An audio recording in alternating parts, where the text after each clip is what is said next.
Good morning, and welcome to the Deal Room Live, the daily real estate deal tank powered by Titan Impact Group, a global leader in AI-driven real estate investing and funding, where the real estate world meets speed, precision, and profit. And bring us your deal so we can put it into our AI model that analyzes and structures real estate deals in minutes, generates all the docs you need to get the deal done, and gives you a verified, unbiased breakdown of due diligence report. The investors get the advantage of getting fully vetted AI analyzed deals that cut their due diligence time down by 60%. So you're in the right place. Let's open the deal room now and get into today's opportunity. Hey Good guys, good morning.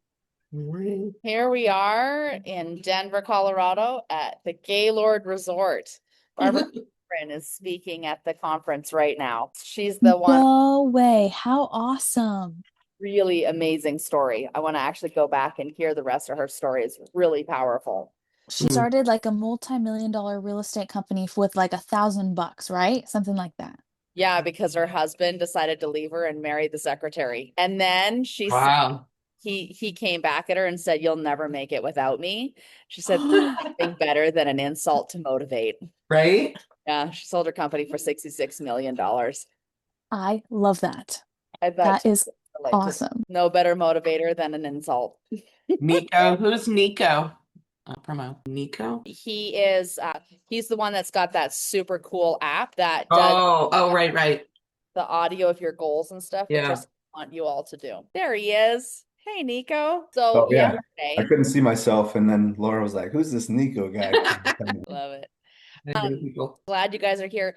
Yesterday, so many things are happening. Again, I don't particularly like conferences, but I do like the connections and the relationships that come out of it. So, of course, yesterday made a ton of friends, met another billionaire, had an amazing conversation, got to Nice. share about the Scottsdale Summit, which he's actually going to come check out. He's super excited. Fun. And the nonprofit of getting 120,000 children adopted and stuff. So, very profound conversation that I got to have with him. And with lots of other people that are going to come be a part of the summit, which I'm really excited about. So we're definitely getting some traction. I can see that, especially deals here, like you can feel like literally in the air, people want to do deals. Like that's like the biggest thing. And that's what we're going to be doing at our conference. So I'm really excited about that. So we really want to be promoting that that's exactly what's going to happen. So I'm super excited. And then talk about the power of connection. I get this text yesterday that, or no, it was a call. I got a call on Wednesday right before we were getting on the plane from somebody I'd coached years ago with all the AI and helping him raise capital. And he said, "You like to be the bank and rent dirt. So we have this opportunity that's 720 acres in Nevada. It's dirt. Can you take a look at it?" And anyway, so I was like, send me over the information. I'm getting on a plane. I can't, I'll look at it later. So he sends me over the information. And then yesterday we Ran it through. ran it through. Run this deal. So, and of course the plan that they had, it just, yeah, for lots of reasons, isn't the highest and best use of the land. So then I called my connection back and just said, "Look, the deal you sent me just isn't the highest and best use. However, the highest and best use, we do have other ideas for it. If this person is open to it, we would be happy to sit down and have a conversation. I'm in Denver, so not going to be able to do anything until I get back." Turns out that the guy actually lives here. So he was very interested in what we had to say, ended up driving 2 hours just to come sit with me yesterday. Nice. Me at 5:30 last night, and we sat and talked for about an hour and a half, went through all the things. And this morning he texts back that him and his partners are very interested and they're needing an LOI and to move forward with all the things. So again, you never know who you're going to meet. Again, it's just showing up, right? Like I think about all those times that I just showed up, and as a series of events, I met Andrew, and Andrew's connected me to this person. It's like all these just show up. You never know, So this is a perfect example. So this morning, Tommy's been working hard to work out the details of this LOI and all the details. So he's standing right here. We're going to do it on the show. Yeah. We'll do it on the podcast. But I sent you in a text message Rob's information, so I want you to show them Okay. what we talked about with Rob. So So which chat GPT? This one, that one's, This one? yeah, do that one. Okay. Do you have a microphone on or no? You all can hear me, can't you? Yeah, we can hear you. You're loud and clear. I'm just thinking for the video quality so that we can, create this. Okay. I'm not, People need to hear you. because I'm gonna go on my phone down the street down here. Oh, going down the street? I'm heading down the You're street. gonna walk down the street? The corner. You're gonna head to the corner? I'm gonna head to the corner out. Tommy's gonna work the corner. So this hotel is so large, you definitely could say it's the street for sure. I'm going to a different area code. I'll be back. That is accurate at that hotel. Are you guys at the Gaylord? Yeah. Yeah, The Squat Up Summit? it's monster size. But yeah, let's see if we can get this open first. Yeah. Beautiful hotel though. Close it and come back into it. There you go. So share that with them and and I'll jump online. Somebody let me in. I'll let you in. Okay, so let me share with you all. So it's kind of comical being here at the squat up while he's coming on. It's that they have these awards for your first 10,000, 100,000, $1 million, 10 million. I'm like, I've already exceeded all those. What else you got? I've already exceeded 100 million. So, and the people look at me like, well, why are you here? Connections. Right. And to serve whoever I can serve. Okay. So let me share my screen with all y'all. Okay, can you see this? Yeah. Okay, so this is who he is. So he has, he's tied to oil field and water treatment. What he could verify is that he's the president of Water Assets. So he has a patent, which we're going to talk about in just a minute. So this land that we're talking about, they were originally talking about just doing cannabis on it, but 720 acres, you can do so much more than just the cannabis. So they have 13 artesian wells on this property. And so we talked about doing the buffalo, doing the alfalfa, doing retreats and like Agritourism. and stuff. Yeah. So is Tommy here yet? Yeah, he's here. Did you let him in? He's in. He's Yeah, muted. I'm just walking out to the veranda here at the hotel. So Okay. I don't want to get yelled at by anybody for being too freaking loud. So anyway, yeah, the guy's sniff test passed when we ran him through GPT, because again, we got to trust then verify. So when the guy said that he did something with oil and water is what he said. Never heard anybody say it like that. So I was like, oh, he's into minerals. He's not after oil. He's after minerals. Water is minerals, right? So when he talked about his information about this, and I found out this morning he does not have a patent on it. He did not patent it because it's a blueprint for people to steal from you. So his technology was just for proprietary use only. And so that has value, but it also decreases opportunity. So by having a patent, he could leverage it to raise the $2.5 million that he has, right? So what we're going to do is we still have the conversation from yesterday that Catherine ran, right? And what I'm thinking we do is we pop that conversation back up and we feed it the information we discussed from yesterday after we had the conversation with him, because he's wanting $2.5 million for 700 acres. And he's wanting to have 70 acres of the 700 is going to be used for cultivation of cannabis. And so the numbers on that cultivation of 70 acres turns out to be somewhere around $100 million a year. So when you understand that, yeah, it's a risky business, right? And all of that. Well, so was Jack Daniels back in the 1940s. Yeah. Right. So there's a lot of evidence that shows risky businesses doesn't mean that you necessarily need to lose money, right? If it's going to make a net ton of money, great. We got a net ton of money that's there. What do we do with it? Oh, we go grow alfalfa. We grow microgreens. We grow mushrooms. We grow bison. We grow grass. We grow a bunch of stuff that doesn't make money, using the money coming from the stuff that makes money. So if we have 90% of our land operation costs covered by 10% of the property, that's the goal. Yeah. Right. And so that's what I want to talk to GPT about today. We'll review what we went over yesterday about the property and the cannabis operation. And then we talked to it about the bison, because I talked to Rob this morning and his literally he's like, I know it's not going to be a deal breaker, but I got to ask. He's like, one of our partners on our team wants to know if we do bison, can we carve out a portion of that and make it kosher? I've never heard of a kosher bison, but I'm now wanting to try one. Sure. Yeah, 100%. Yes. Like I ain't got to argue about that. Absolutely, let's do it. Let's make. I've had kosher pickles, right? It didn't kill nobody. So I was like, yeah, we'll do that. But again, it goes back to when Rob mentioned all the things that he did, I went to ChatGPT, look at the prompt that I put in there. It's very simple. Deep dive this dude. And what it did was it went out and deep dived, pulled back a lot of information that I could validate then that he told me yesterday, ChatGPT verified it. And I validated it. So now, yeah, let's talk a little bit more about this property. So when I reached out to him this morning about the patent, because in the documentation that GPT came up with, said that he had the technology, but it wasn't real clear if it was a patent. So that's what I had to find out. And so he said, no, he doesn't have a patent on it. So I want to make that clear. But moving forward, his technology is very useful for the aggregation and cultivation of crops, right? We can actually use his technology to clean the water that's coming out of the 13 wells that are out there. And when I say wells, these are natural wells. These are not man-made holes in the ground. This is literally an artesian well, basically a spring. They call it an artesian well based on how it flows. Go look up the difference between an artesian well and a like cold water, hot water spring. There's a difference.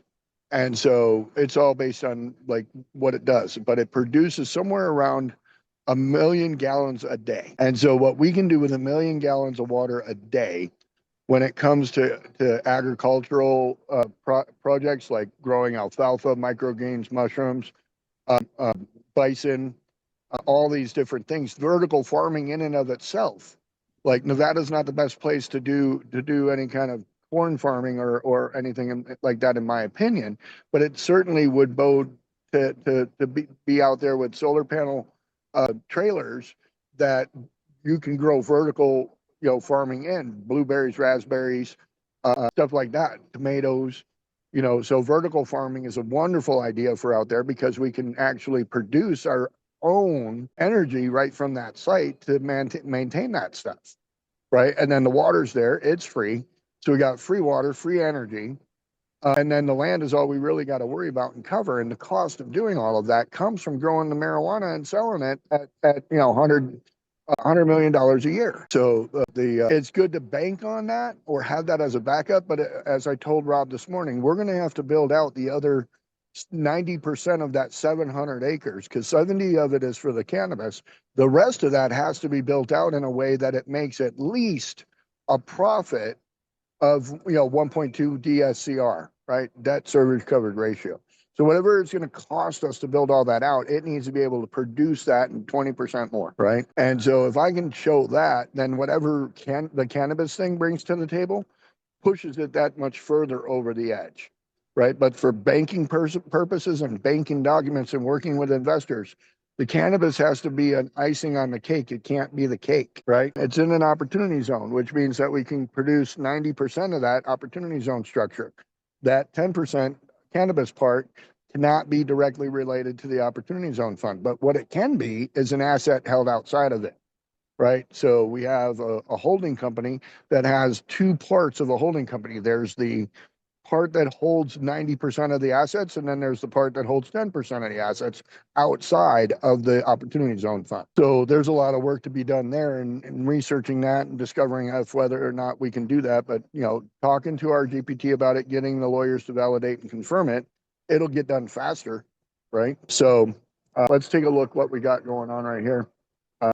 I wanted to, Catherine, I wanted to see if we could go back to the conversation we were having yesterday about the property. Okay, so here's the long conversation, and I was taking notes, and I also have the whole conversation we had recorded. So, Got it. Okay.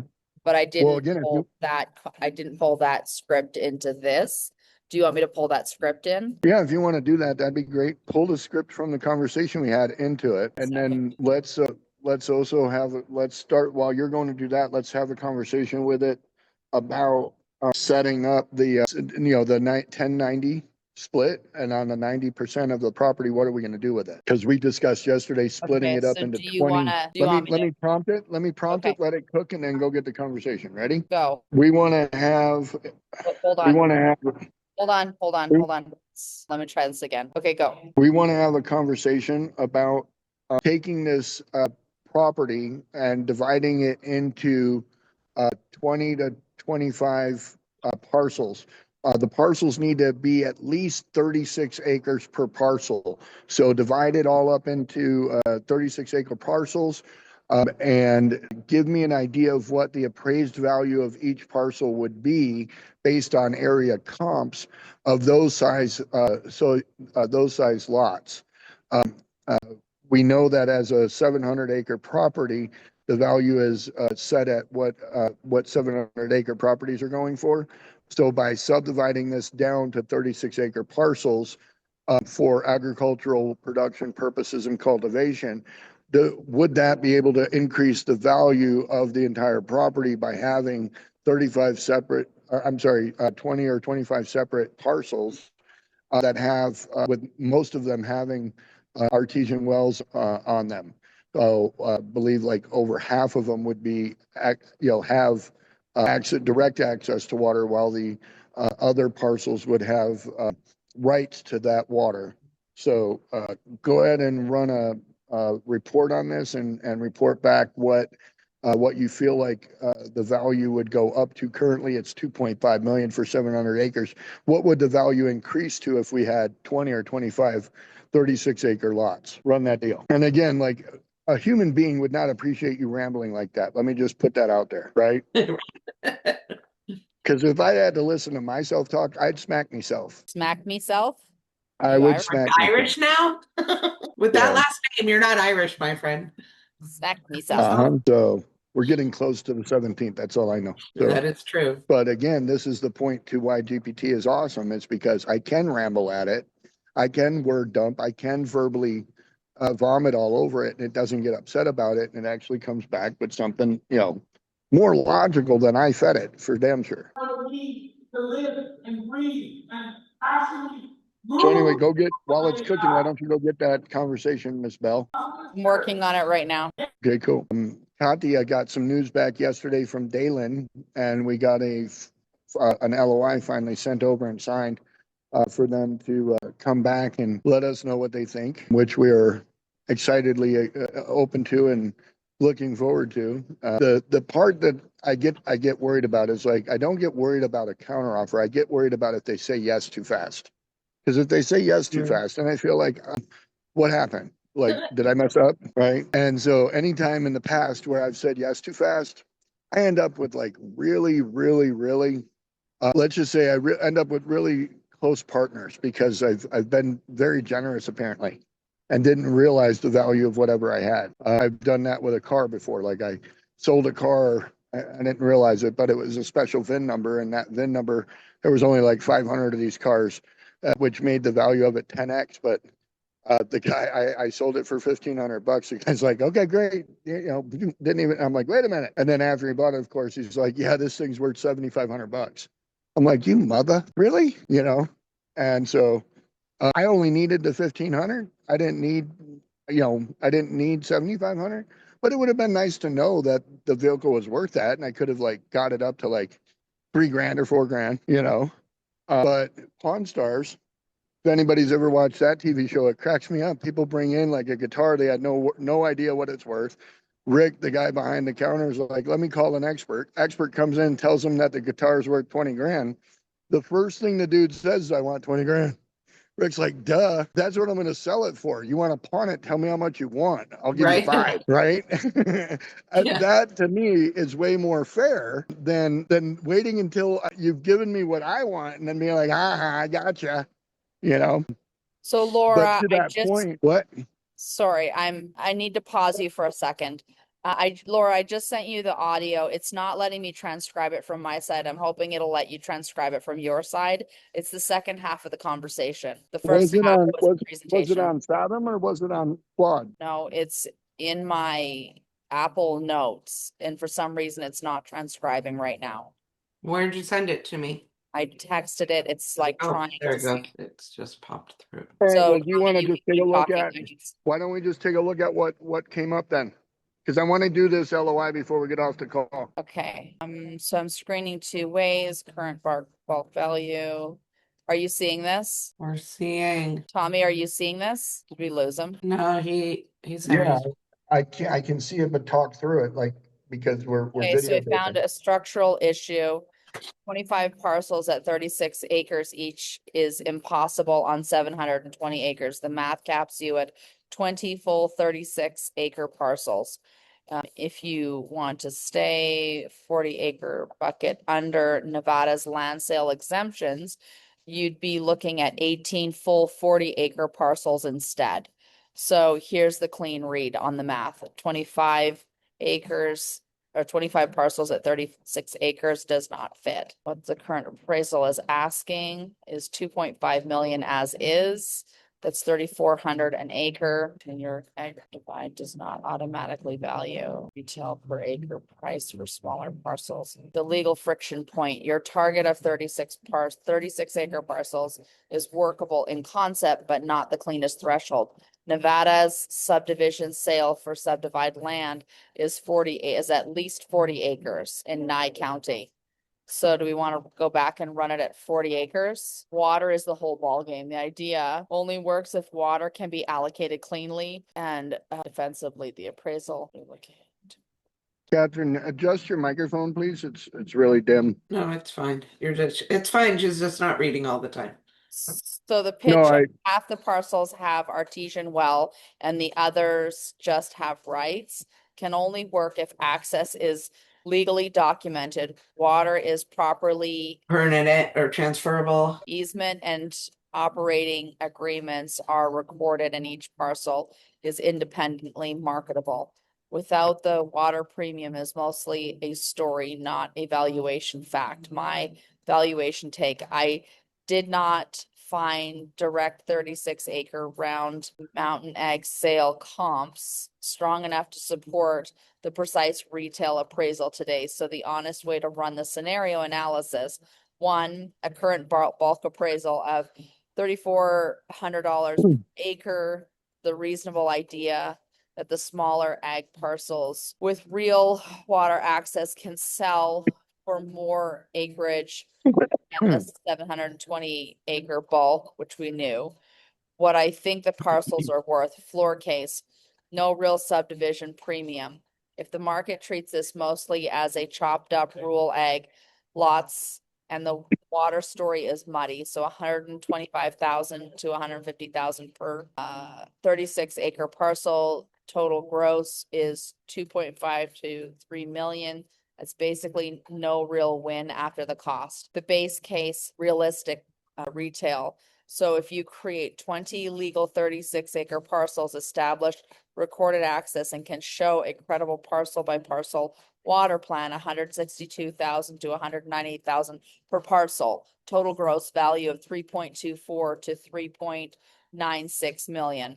This range I think is most defensible today. Strong case, direct water parcel commands for premium. If more than half the lots truly have direct well spring access and the other have legally protected irrigation, domestic rights and easements, direct water access, roughly 200 to 225,000 non-direct direct water parcel, roughly 160 to 185, blended total 3.6 million to 4.2 million. The simple blended example, 10 better water lots at 225 and 10 support lots at 175 means 4 million gross, or about 1.5 million gross lift over today's appraisal stretch case.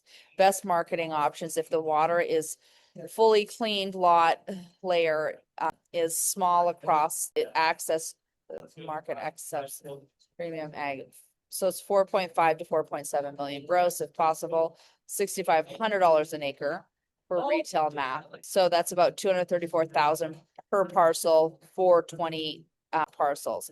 I would not use this as a base underwriting case. My conclusion, does subdivision likely increase value? Yes, probably, but not because it's chopped smaller by itself. It increases value only if legal saleable parcels, defensible access, a real water allocation plan, and a believable end buyer use case What do you think the property is worth subdivided? Best case scenario, gross as it's subdivided is 3.25 million to 4.2, most likely 3.8 to 4 million. This implies rough gross value lift 750,000 to 1.5 million over the current 2.5 million appraisal. What can kill the premium? 36-acre lots are below the cleaner 40-acre threshold, so entitlement friction goes up. Water rights are still adjudicated.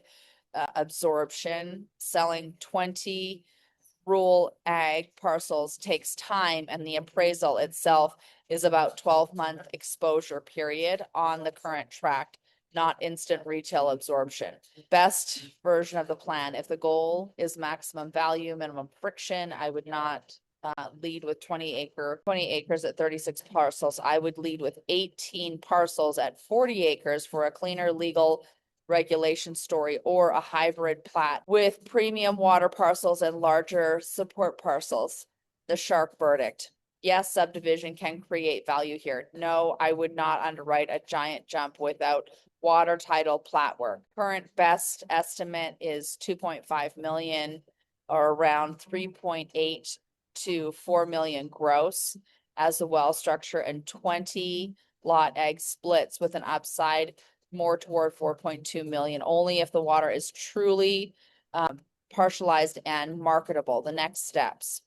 So do a build out 20 lot subdivision concept with parcel count, parcel by parcel water, likely value per lot and gross versus net resale math after survey, engineering, roads, and legal. So do you want it to do that? Yeah, It's can you check your microphone and see how close it is to your face?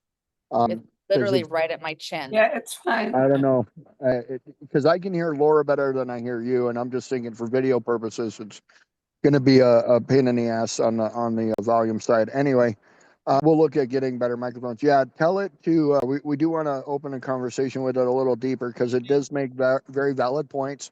I know that Arizona's the 36-acre law. I didn't know that it was 40 acres in Nevada. So having 18 lots at 40 acres is fine too. And what we can do is give it a conversation about pulling it out of adjudicated status and giving it, a water district out there that would be able to sustain water to all 18 lots. And so, yeah, let me dictate to it and give it a conversation. Okay, go ahead. We want to definitely divide it the cleanest way possible with 18 lots, 40 acres clean. We want to create a water district out of one of the lots that has the most wells coming from it, and create a water district that services water to all the lots equally, as well as the ones that have the water on them by themselves. We do have plans to bring in operators such as the 70 acres will be going over to a cannabis farm and cultivation project. They'll be having a lab, and it'll be a build to suit. We're also going to build to suit a bison operation. I would like to use at least half of this property for bison cultivation and propagation, having a complete calving, breeding, and feeding operation, including a farm to table subsidiary company of this to sell the meat at 3 to 5 years out.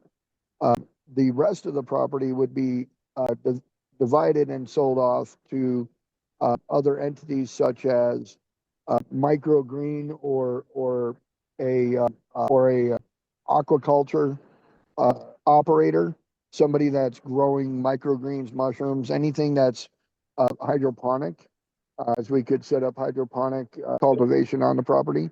We're also looking at the opportunity to put in, with the fact that we've got the water there and the cleaning of the water can occur.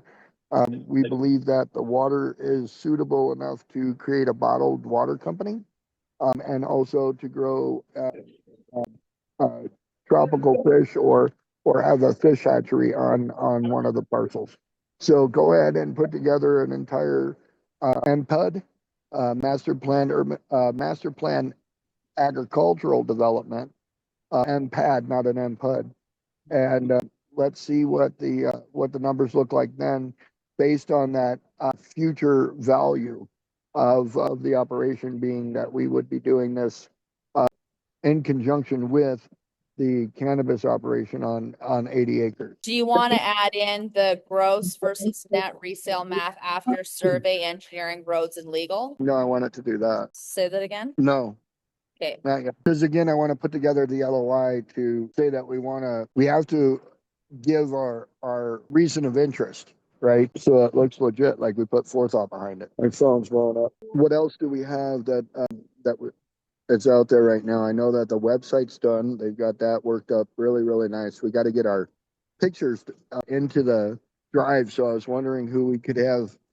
work on that. I was thinking maybe Trevor or somebody, but we'll have to figure that out I want to get the pictures, headshots, bios, and logos all organized so that they can get on the website for the Scottsdale Summit website. So, Katya, that would actually be helpful if you would start chasing everybody down to in the Google Drive. It says bios and headshots, and we want to probably create a list that we make sure that we get everybody. And I mean, the reality is that most people's LinkedIn, if it's updated or whatever, we could probably create their bios for them.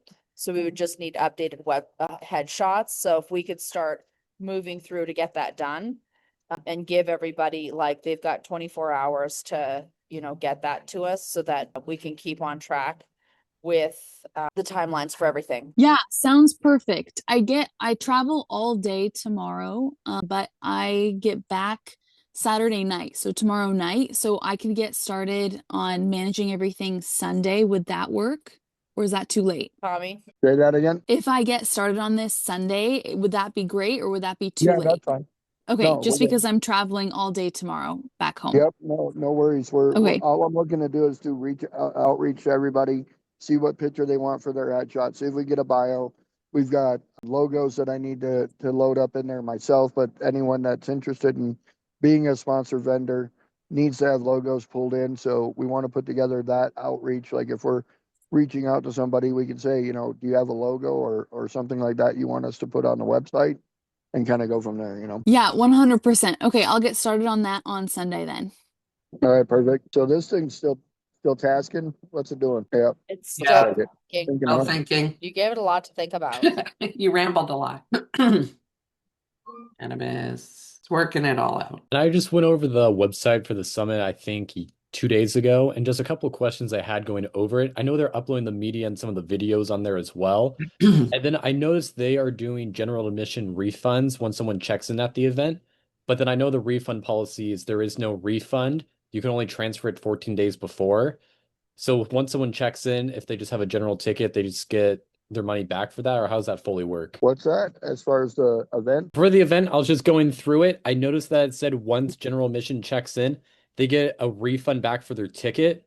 But I just saw the frequently asked questions, you can't refund it just before the event. You can only transfer it 14 days before. I just want to cross-verify and just make sure that's just up to date. Yeah. So what we're doing is the $500 acts as a seed holder, right? So we're rewarding the attendees for showing up by giving them their $500 back when they show up. Now, if they want to cancel prior to, it's only transferable. It's not, once you give us the $500, you better give it to somebody else because we're paying for your seat to be there.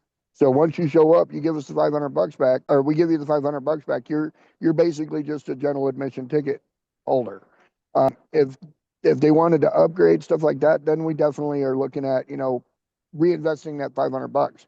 But it was a program I went to in San Diego about 3 years ago. They offered the same ticket deal, and I swear to God, everyone there did deals. It was really just a mindset thing because they knew spending the money they'd get it back, and when they got it back, they turn around, put it right back into the next thing they wanted to do.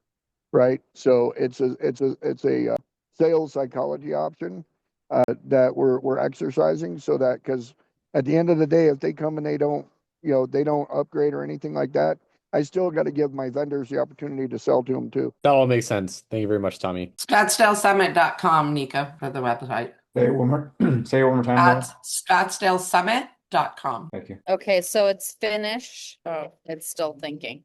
Well, I can start reading through it while it's printing. Right. So it says, I'm building a real master plan screen, not just a concept pad, parcel, map logic, utility, water, district concept, operating mixture, and future value view. Let's I'm just cover the also, highlights. Let's just cover the highlights of it, because reading every single thing there, we can just cover it. I would not market equal irrigation rights to all 18 lots yet. The appraisal and executive summary both say that the property water position is based on 13 unadjudicated vested claims. So what that means is that it's telling us that, we want to make sure that have the irrigation use set up for the ones that have the actual property. So looking through it, lot 1, 40 acres, lot 2 and 3, 80 acres. And this is giving us the best master plan layout. Scroll through that. Right there on the first lot, we can do the bottle plant, the tanks, the treatment. It's telling you all the things we can do. Lots 14 through 12, lots 13 through 18. So now why is this structure the right one? You got 12 greenhouses, you got labs, manufactured homes, all that stuff on there.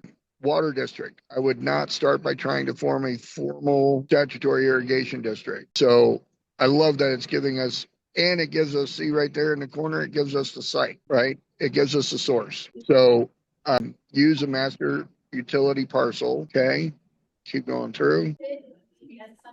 Water rights story is not a clean thing. Cannabis piece, okay, keep going. 360 acres for bison is good. We've got our 6 ag lots right there. That's good. So we've got a margin of 24% on the bison. That looks good. The bottled water has a 22% margin, 60% on the utilities for water services. Ag education and tourism's 45. Cannabis is holding on its own. So stabilized cash flow is $2 million a year. The cannabis operations economic plays out that's at 22, right? So a combined ecosystem shows that the holding company has 2 million. The other one had somewhere around 2 million. The stabilized EBITDA is 4 point something million, right? So now where we're at is we've got 10 million for the non-cannabis holding company costs. Hold on, we went too fast. Go back up. Parcel sale proceeds. If you sold 6 service 40-acre parcels at 240 apiece, that only generates 1.4 million. So we need the grants. These are all the grant options that are on there, like that. Net holdco capital leaves 7.9 million. Hold on. So then the total ecosystem capital, including cannabis, is 12.7 million annually. So financeability of all of this shows that it's producing about a 4.89 DSCR for the cash flow. So now these are things that are making sense as far as like for bankable product, bankable document. Best version of this deal says 18 lots, 1 master utility lot, 80 acres for separate cannabis, 360 for the bison, 240 for the other lots. Bottle company, non-cannabis earnings, all that is good stuff. It kind of lays out what I think the other question was that it had before, Catherine, right? Like what is the total potential NOI on this if we did it that way, right?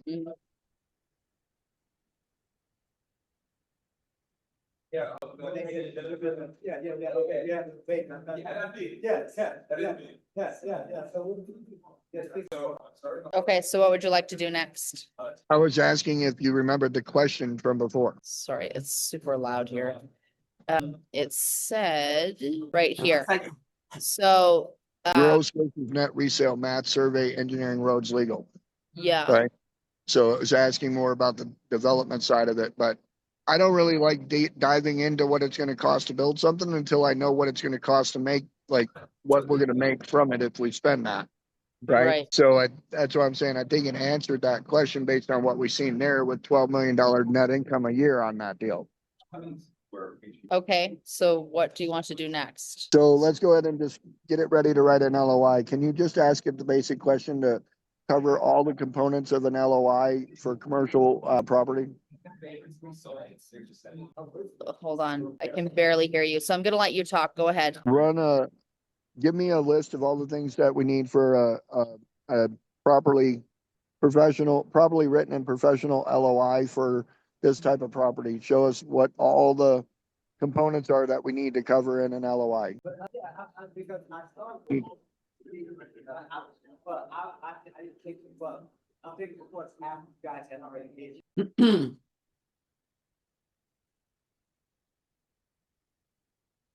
All right, I can read it out. So it says, I'm turning this into a deal-specific LOI checklist, not a generic template. So it covers land split, water rights, cannabis carve-out, diligence, and assignment structure. Absolutely. For this property, a professional LOI needs to do more than state price and closing. It needs to lock down the land split, water rights structure, cannabis carve-out, diligent rights, and assignment development structure, so you do not get trapped after signing. The core LOI sections you need. Catherine, you'll just scroll down. Yeah. Well, we gotta teach it what we want it to do before we actually tell it to do it. This is why I tell it to go and get me a nice outline of what all the components of an LOI are, because if I want it to add anything to it, now's the time. I don't want it to write the actual LOI until I know that it knows all the components of an LOI. Well, that's what I mean, I think that's what it's listing out. So the Right. components And are. that's why I told it to produce this right now, is so now if there's nothing else I want to add to it, now I can say use all the information from the deal that we have above to write the LOI below. And we want to do that. I've got the guy's name here. We need to write this LOI. Where does his phone number go? Canwell Group LLC. Do you want to dictate to it right now? Yeah, go ahead. Okay, go ahead. Now that we know all the components to the professional LOI, use all the information above about the property to write an LOI to Canwell Group LLC. And Canwell Group LLC is the current entity holding the contract with the seller. So we want to provide this LOI directly to Canwell in care of Rob Rosinowski, Rosinski. Rob is the principal of the Canwell Group and is currently the one that signed the contract and looking for the 2.5 million to purchase the entire property. We have intentions of doing all the things we mentioned above and raising capital of $20 million to actually do all of the suggested above and be able to acquire the property. Rob and his team will be receiving off of this 80 acres of this for the cannabis operation, but the holding company itself will still be part of Rob, but the cannabis company will be a subsidiary off of Rob and separate from what we're going to raise $20 million for on the opportunity zone side. So incorporate into the LOI what we're doing with the other 90% of the land, how we're going to be creating an opportunity zone fund for that. And our primary fund, round A, is going to be $20 million. So now it's going to pull this all together. Let's roll through it and just hit the highlighted points. The properties located in Nye County. So we'll leave that buyer entity name. I think that's us. So we want to put Titan Impact Group on that. It describes the property very well. And then transaction structure, master plan, agricultural development. Okay. Yep, looks good. We can also tie into this some workforce housing as well, because it's going to need that. Go ahead and go through it. Yeah. Okay. Yep, right there. Well, what time period is it giving us? 60 days. Okay, we'll change it to 90. Well, let me change it in here. What we'll redictate to it the things we need to do. And so part of the LOI, somebody asked yesterday, what do we do with an LOI? Well, the reason to an LOI is that the LOI also lays out what we need them to provide us, right? Because what we need them to provide us is like the water samples. They ran water tests. We need to know what the water's got in it. There's that. It like jumped. What's that? Okay, so documents, title, survey, closing, confidentiality, exclusivity, assignment, cost, expensive brokerage, expiration. It's got to change the expiration date. Well, we want them to execute the LOI by March 20th, Okay, got it. right? Okay, so now it says I draft the LOI in the canvas. Yeah, let me add to it real quick. Okay, go ahead. There's only a couple of spots that we need to edit. The buyer in this case is going to be Titan 23 LLC, part of the Titan Impact Group conglomeration. So we want to add this to the LOI. We also want to add to the LOI that we need 90 days, not 60 days. We will also increase the asking price if necessary to get through due diligence to satisfy the current owner on any concerns of value depreciation based on taking our time to do the entitlements and get the entitlement work started. We also are asking that the LOI include the crap. I can't remember what the other thing was. The water samples. Yeah, it already said. Yeah, make sure it says something about the water samples and that we need all of the documentation for water out there. But there was something else that needed to go in there. I don't know. Go ahead and send that. And so part of what we can do with this as well is like we can set up to create owner financing opportunities. Like if we have people that want to become greens farmers, like if they're going to buy all the equipment and pay for all that, we can owner finance them the land to do it from. Creating that note creates value. The Bison Ranch will actually carry a note on the dirt. They're not going to buy the property. They're going to lease all that land. So we could probably lease the land to the cannabis operation as well. So I can't remember what else I was going to say. It didn't change the buyer on that one line right there. So you can go back and fix it. So purchaser Titan 23 LLC, part of Titan Impact Group. Did it say 60 or 90 days? Are you checking that? Yeah, I'm looking for that.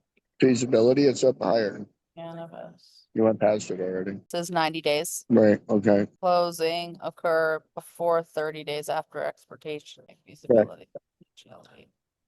Specifically So the no shop thing is important too. They can't shop with other buyers on this for 90 days if they sign it. Right there, it says buyer entity name needs to be Titan 23. Okay, So go to edit, so I can. and then put Catherine Bell in the name, and then the title, yeah, and that's it. You got to just package that in on a letterhead, Titan letterhead, and send it. Okay, cool.